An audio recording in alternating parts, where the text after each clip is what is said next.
오늘은 요한복음 11장 1절부터 57절의 말씀을 살펴보도록 하시겠습니다. 오늘 11장 전체를 바라보실 때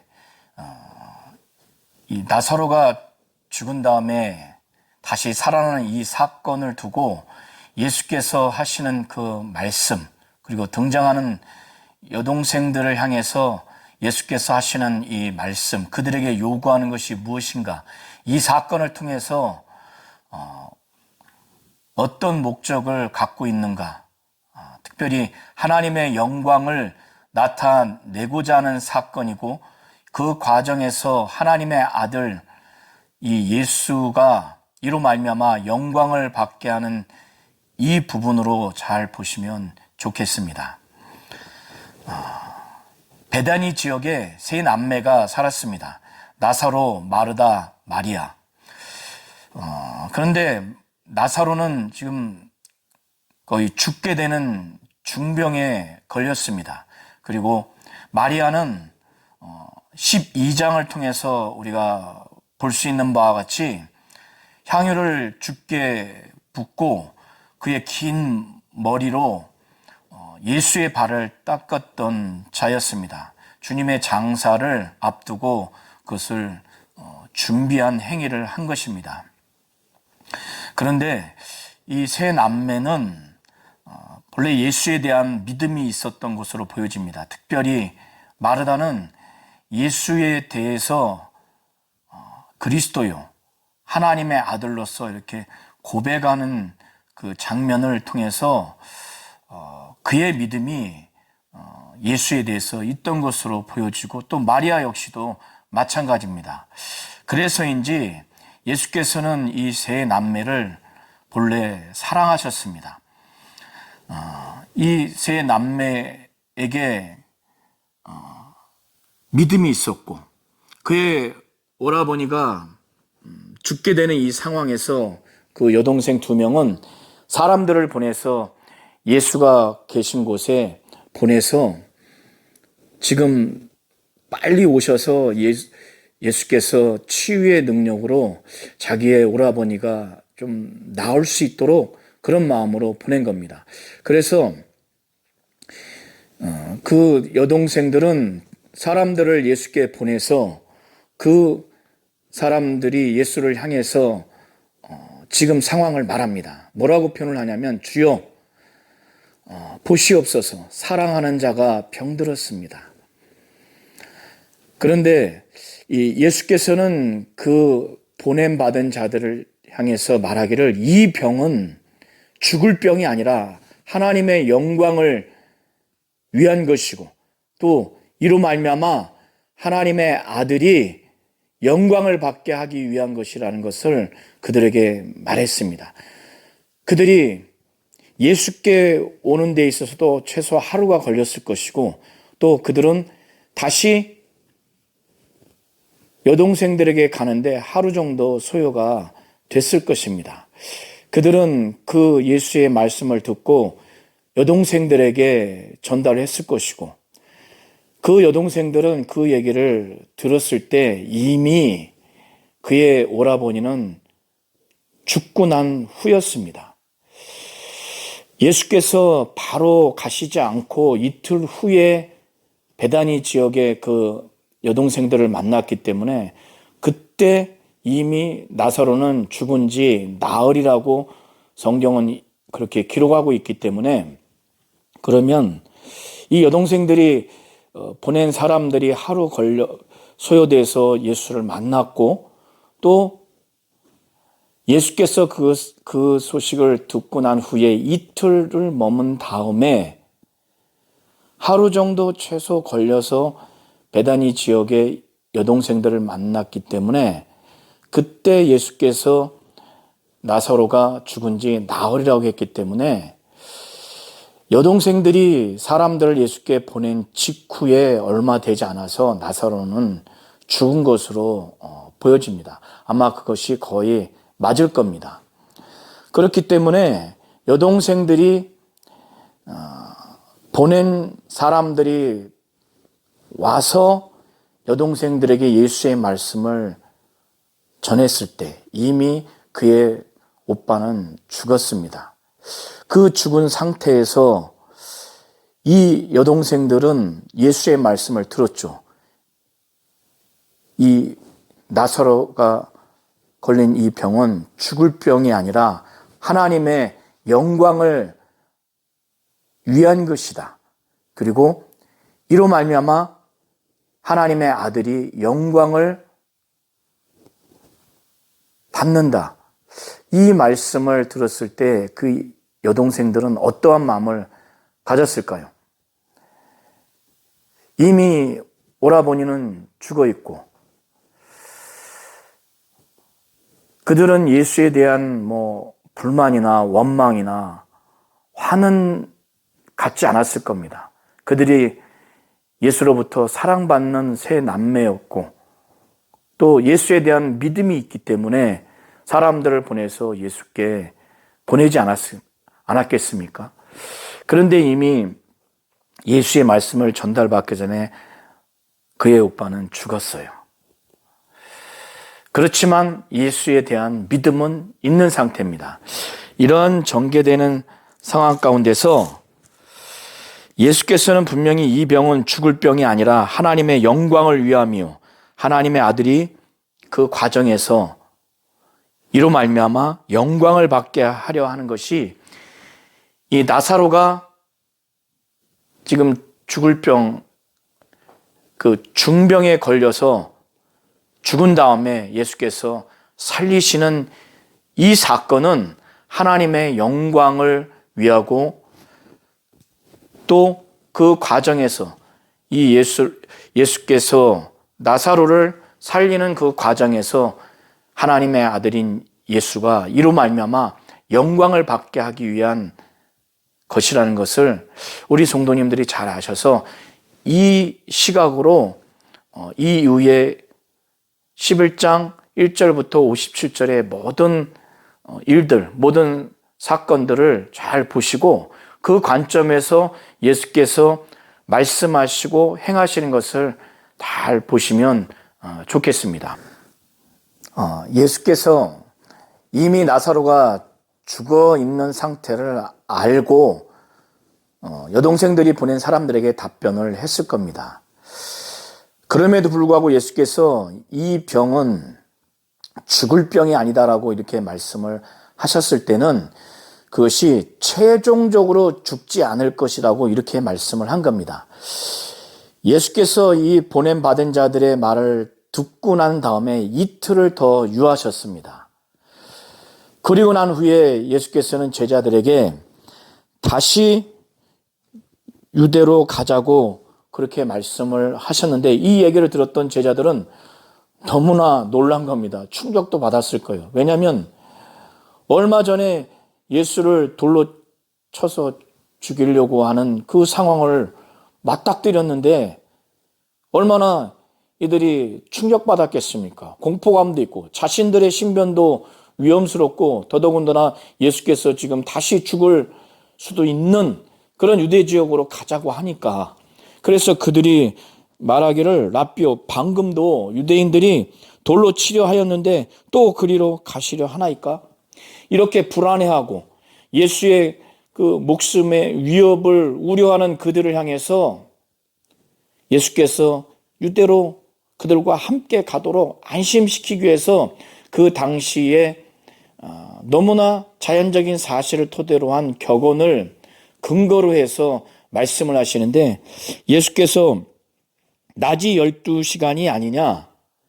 이 당시에는 유대인들이 겨울이든 또 여름이든 12시간을 기준으로 해서 낮으로 이렇게 여겼습니다. 오늘날 같이 과학적으로 시간을 아주 세밀하게 정밀하게 측정할 수 있는 기술이 없었기 때문에 그 당시에는 그렇게 한 것입니다. 그래서 낮이 12시간이 아니냐.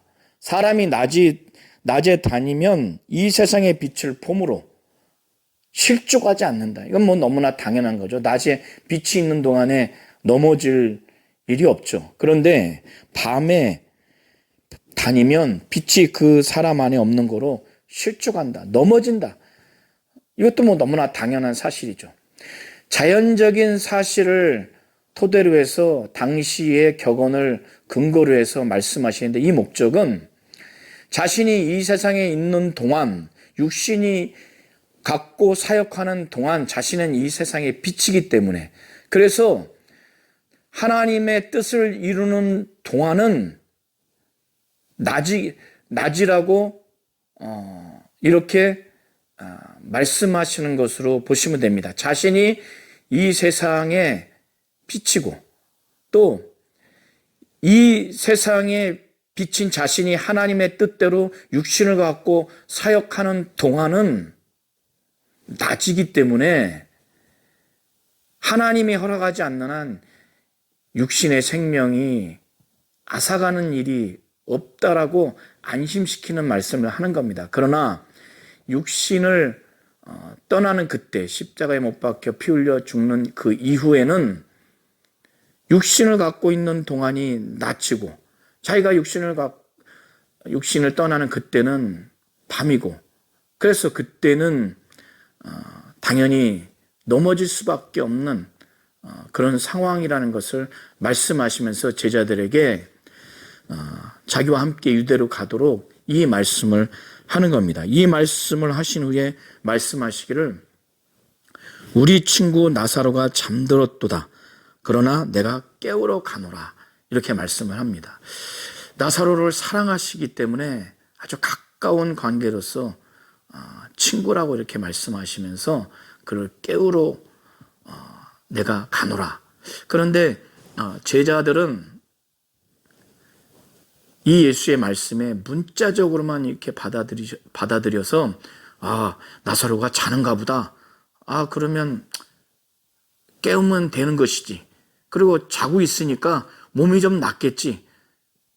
몸이 조금 이제 회복을 할 수 있어서 이제 병에서 낫겠구나. 이렇게 오해를 한 겁니다.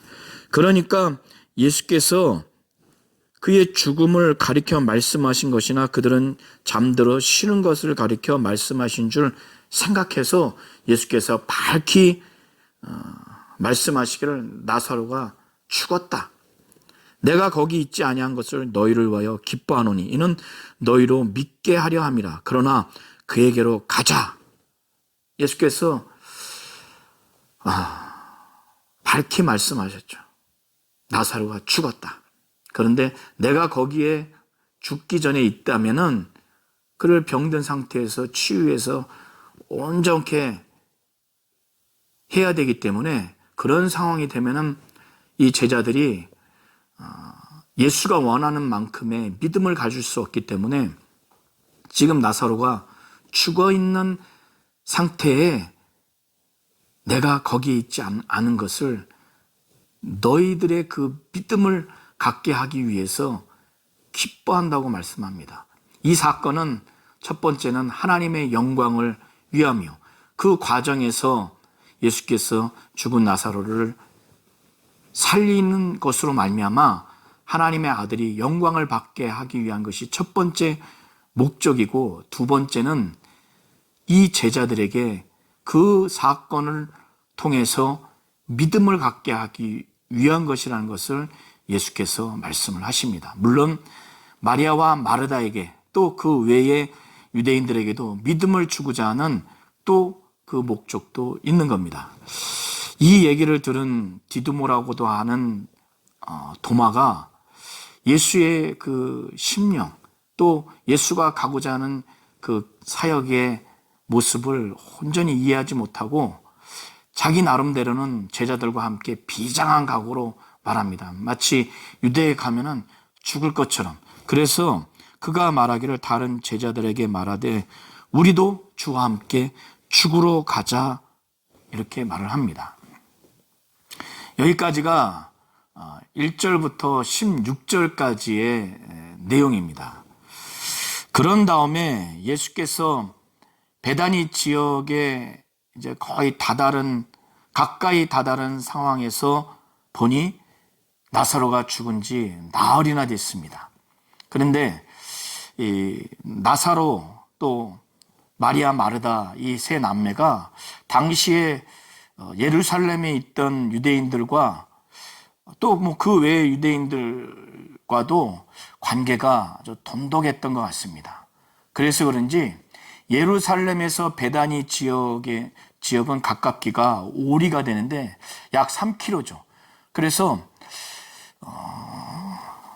마리아 마르다의 오라버니 나사로가 죽은 일로 인해서 그 여동생들은 얼마나 침통하고 비통하고 슬픔에 잠겼겠습니까?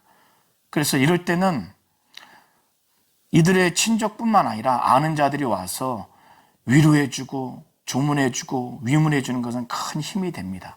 그래서 많은 유대인들이 이 두 자매들을 위문하고자 도착을 했는데 그 과정에서 예수와 그의 제자들이 오는 것을 보지 않았겠습니까? 그래서 마리아와 마르다에게 예수가 지금 가까이 오고 있다, 이렇게 전달을 한 겁니다.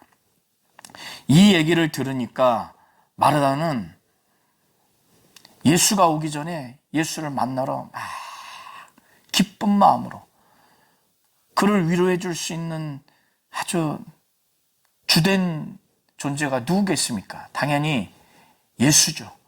그래서 바로 왜 오지 않으셨을까? 좀 서글픈 마음, 섭섭한 마음은 있겠지만 이미 자신들이 사람들을 보낸 직후에 죽었기 때문에 빨리 와봐야 이미 죽었기 때문에 이 두 자매는 불만이나 원망이나 예수에 대한 큰 화의 감정은 없는 것으로 보셔야 됩니다. 그래서 마르다는 그 얘기를 듣고 예수를 보자마자 예수를 향해서 죽은 자를 살릴 것이라는 그 믿음은 예수에 대한 것은 없지만 예수에 대한 기본적인 믿음은 이가 갖고 있는 거예요. 그래서 예수를 보자마자 자기 오빠가 죽기 전에 주께서 여기 계셨더라면 내 오라버니가 죽지 아니했겠나이다. 참 비통한 마음, 슬픈 마음, 매우 침통한 마음으로, 그리고 예수께서 우리 오빠를 병들어 있는 상태에서는 살릴 수 있을 것이라고 하는 예수에 대한 믿음을 갖고 말하는 겁니다. 그리고 예수가 어떤 분이라고 하는 것을 믿고 말하는 거예요. 그리고 그 다음에 표현하기를, 그러나 지금이라도 예수께서 하나님 아버지께 구하면 하나님이 주실 줄을 내가 압니다. 그런데 이 말에는, 이 마르다는 죽은 오빠가 다시 살아날 것, 다시 살릴 것이라고 하는 그 믿음은 예수에 대해서는 없다고 하는 것을 이 이후에 마르다의 그 반응을 보면 우리가 알 수가 있습니다. 이렇게 말한 마르다를 향해서 예수께서는 말씀하시기를 내 오라비가 다시 살아나리라. 그러니까 죽은 오라비가 육체로 다시 살아나리라. 예수께서는 다시 살릴 것이다. 그런 의지를 갖고 그에게 말씀을 했는데 이 마르다는 그렇게 이해하고 그렇게 믿지 아니하고 이 당시에 바리새파 사람들, 이 바리새파 사람들은 영도 있고 천사도 있고 부활도 믿어요. 그러나 사두개파에 속한 사람들은 영도 없고 천사도 없고 부활도 없다라고 생각하는 부류의 사람들입니다. 마르다는 마지막 날 그 부활 때에 자기 오빠는 믿음이 있으니까 그때는 부활할 줄을 믿습니다. 이렇게 대답을 하는 겁니다. 예수는 그런 차원에서 말한 게 아니기 때문에 이 마르다에게 믿음을 심어줘야 되겠다.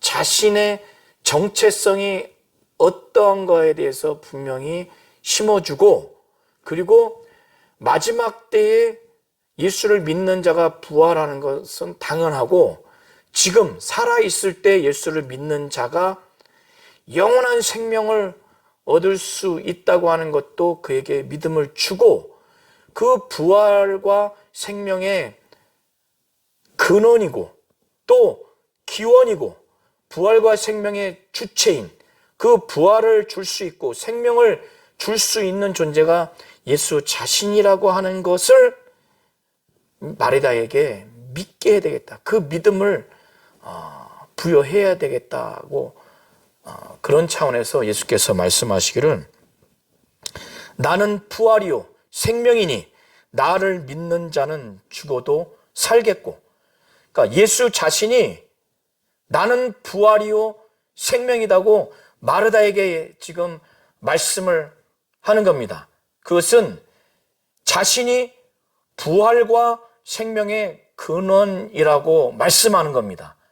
그리고 말씀하시기를 자신이 부활이요 생명이라고 하시면서, 부활이요 생명이니 나를 믿는 자는 죽어도 살겠고, 이렇게 말씀하시는 것은 자신이 부활과 생명의 근원이자 부활과 생명의 기원이라고, 자기로부터 생명과 부활이 이제 전달되는 것이라는 것을 말씀하시기를, 나를 믿는 자는 죽어도 살겠고, 이것은 부활을 말씀하는 겁니다. 그리고 무릇 살아서 나를 믿는 자는, 육체가 살아서 나를 믿는 자는 영원히 죽지 아니하리니 곧 영원한 생명을 얻게 될 것이라고 하는 것을 말씀하는 겁니다. 자신이 부활이요 생명, 곧 부활과 생명의 근원을 말씀하신 다음에 이제 자신을 믿는 자들에게는 그 부활이 전달될 것이라고 하는 그 기원이 예수라고 하는 것, 또 살아서 나를 믿는 자는 영원히 죽지 아니하리니 영원한 생명, 영생, 생명이 예수로부터 전달될 것이라고 하는 생명의 기원을 말씀하는 겁니다. 그래서 생명의 근원이신 예수가 나는 부활이요 생명이라고 말씀하시는 것이고, 예수를 믿는 자에게 예수와 같이 부활을 경험하고 생명을 경험하게 되는, 예수로부터 부활과 생명이 기원되는 것임을 말씀하는 겁니다. 그리고 종합적으로 이 부활과 생명을 주시는 주체로서 예수가 자신이 부활이요 생명이라는 것을 말씀하는 겁니다. 예수가 부활과 생명의 근원이요 기원이요 주체라고 하는 것을 말씀하시면서 이제 마르다에게 내가 믿느냐? 그러니까 이 마르다가 예수의 말씀을 듣고 크로하웨다, 주는 그리스도시요 세상에 오시는 하나님의 아들이신 줄 내가 믿나이다. 이렇게 예수의 말씀을 듣고, 예수가 부활이요 생명이요 곧 부활과 생명의 근원이신 예수를 믿고, 그로부터 예수만 믿는다면 그로부터 믿는 자가 부활을 얻게 되고 생명을 얻게 되는 부활과 생명의 기원이신 예수를 믿고, 또 이 믿는 자에게 부활을 주시고 영원한 생명을 주시는 이 부활과 생명의 주체이신 예수를 믿는 고백을 한 다음에 그가 그의 여동생 마리아를 가만히 조용히 다가가서 그에게 말합니다. 예수 곧 선생이 너를 부른다. 그때 마리아는 그 얘기를 듣자마자 급히 일어나서 예수를 만나러 갑니다. 아마 달려갔을 겁니다. 그 집 안에서 마르다를 위로하고 그 울고 있는 그와 함께 조문하러 왔던 많은 유대인들이 그가 급히 막 나가니까 그 오빠가 안치된 무덤에 가서 거기서 곡하려고 가는가 보다 그렇게 오해하고 막 뒤따라갑니다. 그런데 예수께서는 아직 베다니 지역에 마을로 오지 아니하고 마르다가 맞이했던 그곳에 여전히 계셔서 마리아는 그곳까지 막 다급한 마음으로 급한 마음으로 달려가서 예수를 보자마자 그 앞에 엎드려 무릎 꿇고 비통한 마음, 침통한 마음으로 그의 언니와 똑같은 표현을 합니다. 주께서 여기 계셨더라면 내 오라비가 죽지 아니하였겠나이다. 그러니까 그가 막 엉엉 웁니다. 원어의 의미는 아주 통곡하면서 큰 소리로 울었다고 하는 그 의미예요. 그러니까 곡하러 간 줄 알고 따라왔던 그 유대인들, 이 마리아를 위로하려고 했던 그들도 정말 엉엉 우는 거예요. 이 광경을 본 예수가 비통해하면서 그들을 불쌍히 여겼어요. 여기서 비통하게 여겼다고 하는 것은 헬라어 원어의 의미는 분노하다는 의미도 있고 동요하다 그런 의미도 있습니다. 그래서 학자마다 다양한 해석이 있는데 분노하다고 해석하는 학자들은 이들이 믿음이 없어서 유대인과 이 마리아가 믿음이 없어서 화가 났다, 분노하다 이렇게 해석하기도 하고 또 죽음의 세력과 또 마귀의 세력에 나사로가 죽임당한 이 사실로 화가 났고 분노가 났다 이렇게 해석하기도 하고 동요하다고 해석하는 학자들은 이들이 이렇게 침통하고 비통하게 우는 것을 통해서 예수께서 함께 또 불쌍히 여기는 이 상황이 참담하고 비통한 그래서 화가 났다고 하는 그런 측면으로 해석 또 하는 학자가 있을 수도 있고 또 그래서 같이 긍휼히 여기는 마음으로 또 그렇게 비통하게 여겼다 이렇게 하는 학자가 있을 수도 있을 겁니다.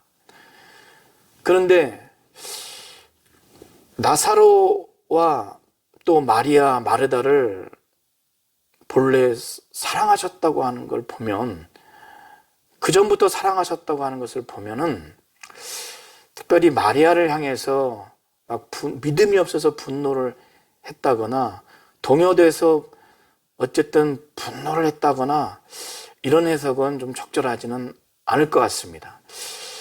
그래서 분노하다고 하는 헬라어의 의미로 해석하는 학자들의 해석도 의미는 있겠으나 전체적인 흐름은 마리아가 침통하게 비통하게 여기는 그의 심정을 보고 마음이 동요돼서 공감해서 비통하지 않았을까 그리고 불쌍히 여기지 않았을까 이렇게 생각이 듭니다.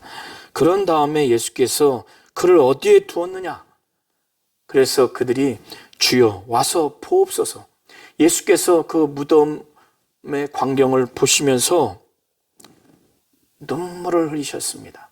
여기서 눈물을 흘린 그 배경도 학자들마다 해석이 분분하나 저는 사랑하는 그 세 남매였겠고 지금 마리아가 참담하게 울고 있는 그 상황이기 때문에 공감하면서 마음이 동해서 불쌍했고 눈물을 흘리지 않았을까 이렇게 보고자 합니다. 그러니까 유대인들이 말합니다. 보라, 그를 얼마나 사랑하였는가. 그렇게 우시는 장면을 보면서 너무너무 사랑을 했구나 이렇게 반응을 합니다. 이들의 반응이 오해인지 진실인지 또 학자들마다 해석이 좀 또 나뉩니다.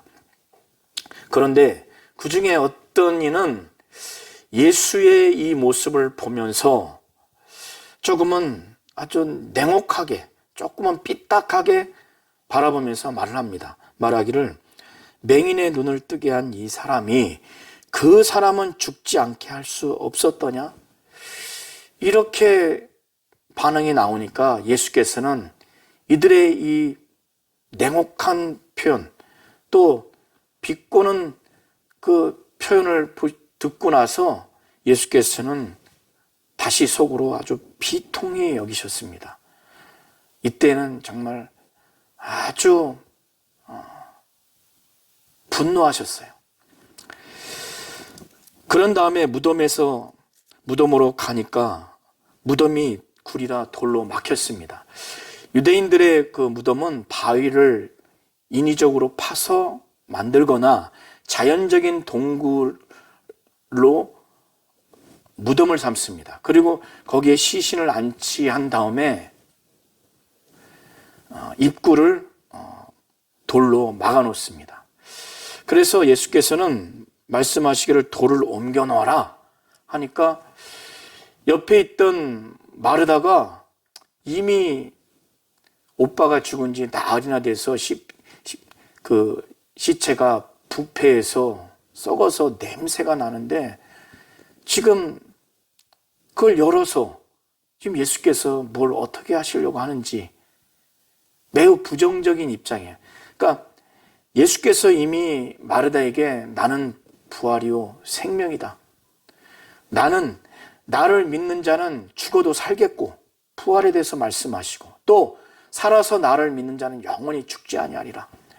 생명에 대해서 그에게 말씀을 하면서 부활과 생명의 근원이요 기원이요 주체인 예수를 믿게 해서 예수를 믿고 난 다음에 죽은 다음에 부활할 것뿐만 아니라 살아서 믿는 자도 이 땅에서 부활하지 않는다 할지라도 아직은 부활하지 않는다 할지라도 영원한 생명을 얻을 수 있는 그것이 바로 부활과 생명의 근원이요 기원이요 주체인 예수를 믿도록 그렇게 해서 이 마리다에게 지금 부패한 시체인 나사로를 당연히 예수가 살릴 수 있는 능력 있는 분이라는 것을 전하기 위해서 이미 말씀을 전했고 그리고 이미 두 여동생들이 보낸 사람들을 통해서 오빠가 지금 중병에 걸려서 죽었지만 이 병은 죽을 병이 아니다. 최종적으로 죽을 병이 아니고 이것을 통해서 하나님의 영광을 위하고 그 과정에서 예수께서 치유하심으로 말미암아 다시 죽은 자 가운데서 살리심으로 말미암아 예수가 영광받게 하기 위한 것을 전달받아서 그걸 듣게 함으로 인해서 당연히 예수께서 부패한 시신인 오빠를 살릴 수 있도록 이미 직간접적으로 말씀을 전했지만 이 마르다는 거기까지 온전한 믿음이 없었던 겁니다. 그래서 예수께서 내 말이 내가 믿으면 하나님의 영광을 보리라 하지 아니하였느냐? 이 말씀은 방금 전에 말씀드렸던 것처럼 11장 4절의 말씀과 11장 25절부터 27절에 예수께서 하신 말씀을 통해서 종합해서 예수께서 이렇게 말씀을 하시는 겁니다. 그러니까 마르다가 예수의 이 말씀을 듣고 믿으면 하나님의 영광을 보리라 하지 아니하였느냐 이 말씀을 듣고 그가 마음을 돌이켰습니다. 그리고 난 다음에 유족이 허락하지 않으면 그 돌을 옮길 수가 없어요. 그 다음에 돌을 옮겨 놓고 예수께서 이제 눈을 들어서 하나님 아버지를 향해서 감사 내지는 감사의 기도를 합니다. 그렇게 기도를 하는 것은 그가 외식하는 기도가 아니라 그 기도의 소리를 듣고 그 이후에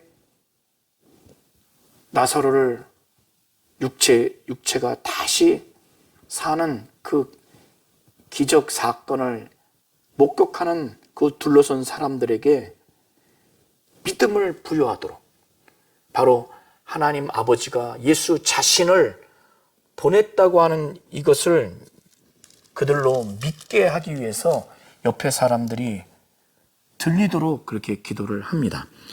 예수께서 말씀하시기를 아버지요 내 말을 들으신 것을 감사나이다.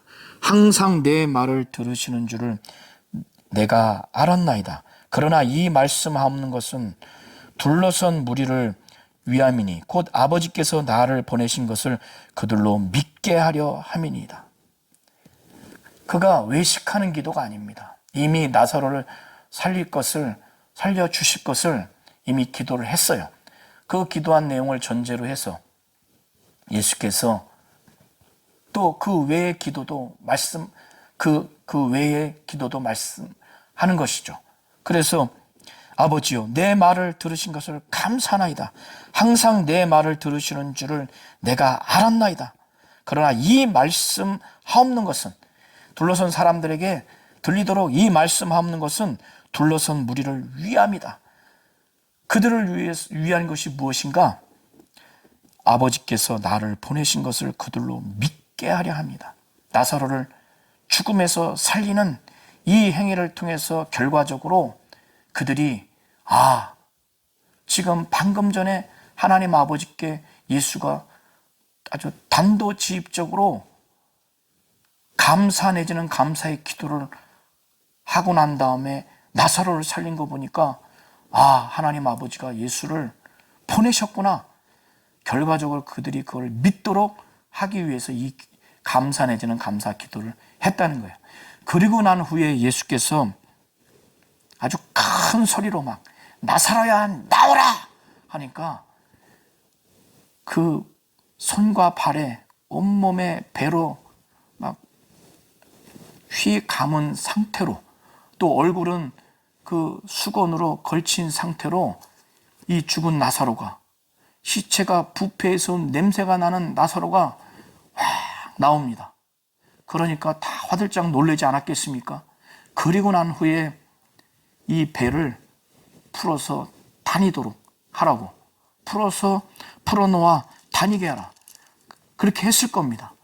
그러니 그들이 엄청 충격을 받았겠죠. 제자들도 믿음이 확고해졌고 여동생 2명도 막 확고해졌고 마리아에게서 온 많은 유대인들 그들이 위로하러 왔다가 이걸 보면서 예수에 대해서 이제 확 믿어진 거예요. 그런데 그 중에도 놀랄만한 사건은 경험했지만은 믿음을 갖지 않는 사람들이 있었습니다. 여기서 우리 성도님들이 잘 보셔야 됩니다. 제자들과 여동생들과 같이 또 많은 사람들과 같이 죽은 자가 살아난 충격적인 사건은 오감이 있기 때문에 일시적으로 충격받아서 놀랄 수 있고 오감을 통해서 경험할 수 있지만 믿음이 있어야 하나님의 영광을 볼 수 있고 곧 하나님의 영광이 드러날 것을 영적으로 심령에 확 충격받듯이 체험할 수 있어요. 그리고 그렇게 하나님의 영광이 그대로 나타나는 이 죽음에서 살아나는 이 사건을 일으킨 예수가 하나님의 아들로서 아버지가 보내신 예수구나. 이가 하나님의 아들이구나. 이 하나님의 아들인 예수가 영광을 정말 그들이 돌릴 수밖에 없는 거예요. 믿음이 있다면. 그러나 그 중에 어느 정도의 사람인지 모르지만 그 중에 어떤 자는 바리새인들에게 이 충격적인 사건은 전달을 합니다. 그들은 믿지 않아요. 믿었다면 고자질을 하지를 않죠. 그러니까 바리새인들이 막 난리 났겠죠. 대제사장들과 완전히 충격받아서 어떤 충격이냐? 예수가 하나님이고 하나님의 아들이다. 정말 죽은 자를 살렸으니 믿어야 되겠다. 충격적인 사건으로 받아들이지 않고 죽은 자를 살린 것은 그 현장에 있던 사람을 통해서 전달을 받았지만 그들이 지금 전전긍긍하고 충격받은 것은 이 예수라고 하는 이 사람이 너무나 많은 표적을 일으키고 지금 급기야는 죽은 자까지 살리는 이 엄청난 표적을 일으키니 이걸 이 상태로 그대로 놔두면은 유대인들 가운데 모두가 다 예수를 믿게 될 것을 너무나 지금 충격받은 거예요. 그리고 그렇게 되면은 당시에는 이스라엘 민족이, 유대 민족이 로마 제국에 지금 점령당해서 식민 통치를 받고 있는 상황이기 때문에 만일 예수를 다 믿고 예수를 중심으로 해서 많은 사람들이 따르게 되면은 로마 제국이 어떻게 여기는가? 예수라는 중심으로 해서 유대 민족이 반란을 일으키고 봉기하고 저항하려고 하는구나. 그렇게 되면은 로마 제국에서 가만히 있지 않죠. 예루살렘과 예루살렘 성전을 함락하고 많은 유대 민족들을 죽이고 그들을 포로로 지금보다 더 자치권을 주지 않고 아주 극악무도하게 통치를 할 것을 염두에 두고 그게 우려스러운 겁니다. 그래서 그들이 말하기를 만일 예수를 이대로 두면 모든 사람이 그를 믿을 것이요 그리고 로마인들이 와서 우리 땅과 민족을 빼앗아가리라. 이렇게 전전긍긍하는 거예요. 그러니까 그 대제사장들과 바리새인들이 이렇게 회의를 했는데 이게 이제 유대 민족이 공식적인 공적 회의입니다. 이제 사내들인이라고 해서 71인이 모여서 회의를 하는 지금 상황입니다. 그 회원 중에 한 사람인 그해 대제사장인 가야바가 이렇게 논의하고 전전긍긍하는 것을 보면서 참 답답하게 여긴 거예요. 그래서 그가 말하기를 너희가 아무것도 알지 못하는도다. 그러면서 그가 정치적인 측면에서 묘수를 제안합니다. 그가 말하기를 한 사람이 백성을 위하여 죽어서 온 민족이 망하지 않게 되는 것이 너희에게 유익한 줄을 생각하지 않는도다. 이건 생각지 않는도다. 이게 무슨 의미냐면 한 사람이 백성을 위하여 죽어서 예수가 유대 민족을 위해서 죽어서 그러니까 너희들이 그 예수를 죽이라는 거예요. 그렇게 죽여서 온 민족이 망하지 않게 되는 것이 너에게 유익한 줄. 왜 이거는 생각지 않느냐. 아주 묘수를 그들에게 말하는 겁니다. 그러니까 이들이 이거 묘수다 생각하고 그 다음에는 그날부터 예수를 죽일 모의를 합니다. 그런데 대제사장 가야바가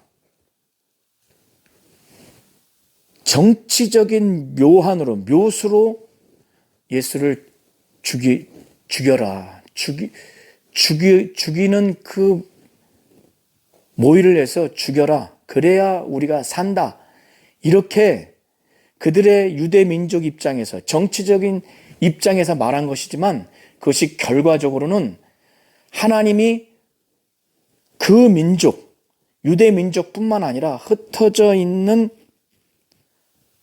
흩어진 하나님의 자녀를 모아서 하나 되게 하기 위해서 죽으실 그 하나님의 뜻을 그대로 말하는 예언의 결과가 된 겁니다. 그래서 그거를 사도 요한은 그렇게 해석해서 51절과 52절에 말한 겁니다. 이 말은 스스로 함이 아니요. 대제사장 가야바가 스스로 말한 것이 아니라 그가 하나님의 선지자로 부름을 받아서 하나님께 계시를 받아서 그가 하나님의 예언의 말씀인 줄 알고 스스로 말한 것이 아니라 그는 대제사장으로서 자기의 민족 입장에서 정치적인 입장에서 자기의 확고한 의지를 갖고 말했지만은 결과적으로 그것은 하나님이 예수를 십자가에 못 박혀 죽음에 넘겨주신 것을 통해서 온 세상의 민족들이 구원받게 하기 위한 하나님의 뜻을 결과적으로 미리 말한 거예요. 곧 예언한 겁니다. 그래서 사도 요한이 이 말은 스스로 말함이 아니요 그 해의 대제사장이므로 예수께서 그 민족을 위하시고, 여기서 그 민족은 유대 민족을 말합니다. 그리고 또 그 민족만 위할 뿐 아니라 흩어진 하나님의 자녀를 모아, 여기서 흩어진 하나님의 자녀는 10장 16절을 염두에 두고 보시면 이방인 중에서 예수 믿는 자를 두고 이렇게 해석하시면 좋을 것 같습니다. 그래서 10장 16절에는 예수께서 말씀하시기를 또 이 우리에 들지 아니한 다른 양들이 내게 있어 내가 인도하여야 할 터이니 그들도 내 음성을 듣고 한 무리가 되어 한 목자에게 있으리라. 이렇게 말씀을 하셨죠. 이 우리에 들지 아니한 다른 양들, 이 우리라고 하는 것은 유대 민족을 말하고 다른 양들은 이방인을 두고 말씀하시는 것으로 보시면 됩니다. 그러니까 이런 맥락 하에서 사도 요한이 52절에 그 민족만 위할 뿐 아니라 흩어진 하나님의 자녀를 모아 하나 되게 하기 위하여 죽으실 것을 미리 말합니다. 미리 말함이러라, 이렇게 말씀하는 것으로 보시면 됩니다. 여기서 미리 말함이러라고 하는 것은 예언했다고 하는 의미입니다. 대제사장 가야바는 하나님이 선지자로 세우신 종이 아니기 때문에 스스로 말한 게 아니에요. 그런데 결과적으로 하나님의 뜻을, 하나님의 계획을 예언한 결과가 된 겁니다. 이날부터 이제 공회의 회원들, 대제사장들, 바리새인들을 주축으로 해서 예수를 죽이려고 하는 모의에 들어갑니다. 그런데 예수는 이들이 두려워서 피한 게 아닙니다. 하나님의 때가 아니기 때문에, 예수의 때가 아니기 때문에 자기를 죽이려고 하는 이 유대인들을 피해서 그들 가운데 드러내지 않고 이동을 하셔서 빈들에 가까운 에브라임이라는 동네에 가서 제자들과 함께 거기서 머무릅니다. 그런데 이 대제사장들과 바리새인들이 예수를 이날부터 죽이려고 모의한 것을 계속 지속합니다. 그래서 그들이 이미 명령을 내렸어요. 어떠한 명령을 내렸는가 하면은 누구든지 예수가 있는 곳을 보면 그것을 보고를 해서, 신고를 해서 예수를 체포할 수 있도록 그렇게 명령을 내린 겁니다. 그러니까 유월절이 이제 가까이 오니까 많은 유대 민족들은 유월절 전부터, 일주일 전부터 자기들의 몸을 율법에 의해서 깨끗한 상태로 유지할 수 있도록 자기 몸을 성결하게 하는 그것을 준비합니다. 그래서 6월절에 가까우니까 많은 유대인들이 시골에서 또 많은 지역에서 막 예루살렘을 향해서 막 올라와요. 성전을 향해서 올라옵니다. 이미 바리새인들과 서기관들이 예수가 있는 곳을 신고해서 예수를 붙잡도록 명령을 내렸기 때문에 이들이 이것을 어길 수가 없죠. 그래서 이들이 예루살렘 성전에 와서 예수가 어디 있는가 막 찾습니다. 그리고 그들 사이에 예수가 있는 곳이면 신고하려고 그들 가운데 말해요. 명절이 됐으니까 너희 생각은 어떠하냐? 그가 명절에 오지 않겠느냐?